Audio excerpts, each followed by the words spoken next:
Yo. Everybody I talk to that have seen you in concert, they say you're the most passionate, stage-driven dude ever. Where does that come from? What's your inspiration? I'm a fan of the music. I love it. The game of the music industry and the culture of hip-hop has been real good to me. I haven't needed to look for a full-course meal in the last 17 to 18 years of my professional career, and we continue to do good. And, you know, as long as the people love and embrace what I'm doing, you know what I'm saying, that's the thing that keeps the torch lit for me. Back in Flatbush, were you hyper-passionate about it, you know, growing up? When I was a youngin', actually, back in Flatbush, I was being babysitted by a Panamanian lady by the name of Aunt Mitzi. And she used to give me my 9 o'clock bedtime curfews when my mother used to work nights. You know what I'm saying? I used to stay up late because her son used to do graffiti. So late night, he used to go out and do his little graffiti thing all over the street. He'd come back and show us pictures of the stuff that he did. And while we was waiting up for him to come back, they had these underground hip-hop stations that used to play live battles between hip-hop artists at classic venues like Union Square back in New York, like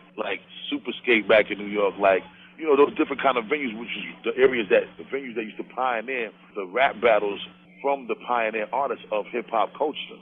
And back then, they used to play music from 2 o'clock in the morning to 5 in the morning. So while I'm supposed to be in my bed sleep, we used to stay up just to catch these live battles and just the live exclusive music that they used to play. And DJ Red Alert, cool DJ Red Alert, the legendary Red Alert, he used to DJ at the station. Yeah. Oh, yeah. You know, Bambaataa, and they used to play these things, and, you know, we used to get inspired by that, and that was pretty much the experience that allowed me to make the decision, and it was a defining moment for me where I knew for sure that I wanted to be, in some way, shape, fashion, or form, a representative of the hip-hop culture. To this day, I go, DJ Red Alert, go berserk. You got to do the yeah part. Yeah.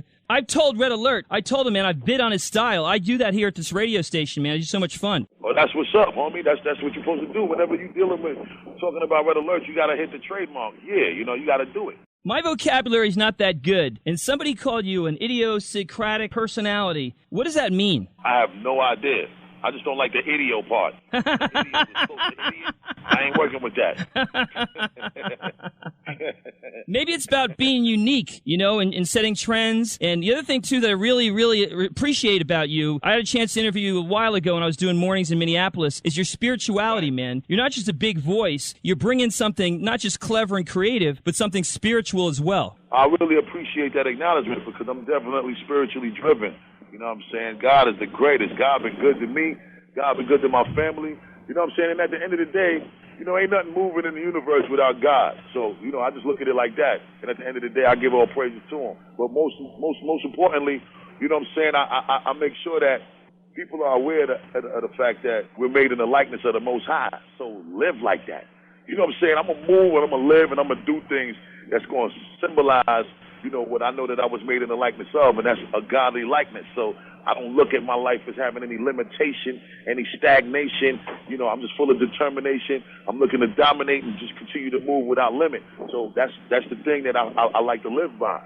And ultimately, it's gotten me this far, and I don't think I've been doing too bad thus far. You definitely were that way back in the day, but it seems to me you've evolved. Oh, yeah. I mean, you know, you get older, you get better understandings on things, and you know, you continue to just grow and add more floors to the skyscraper. One phrase that I really like that you did recently was toast to the hustle, regardless of how we did it. Oh, yeah, absolutely. Absolutely. That's some real talk. That's when we made it. You got to give them that real talk. You know what I'm saying? It's just about, you know, inspiring the people, man. You know what I'm saying? We make the music to kind of take people away from them struggles that they be going through at the time. And if you could take anything from it, once you listen to the song, at the bare minimum, I want you to take some inspiration away from it. You know what I'm saying? People are listening to records. We like the records could feel good. But if you could leave with something, that's even better. What came first, rap or your voice? Because, you know, you got a badass voice. You might be saying, damn, I can get to this game. Or were you rapping to yourself and like, damn, I got a good voice? The voice came first because my mother and my father always told me when I was born, I sounded like I was 25 years old.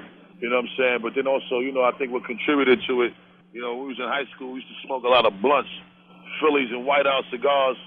And that probably contributed to the bass in the voice. But overall, I sound close to my father. All jokes aside, you know what I'm saying? I sound like my pop. My pop got that voice when he was in the house and you was misbehaving. He ain't really have to raise his voice. He just put the serious bass in it, and you knew he was about to get your ass whooped. So it's either you was going to fall in line or you was going to challenge the sound of that bass in his voice.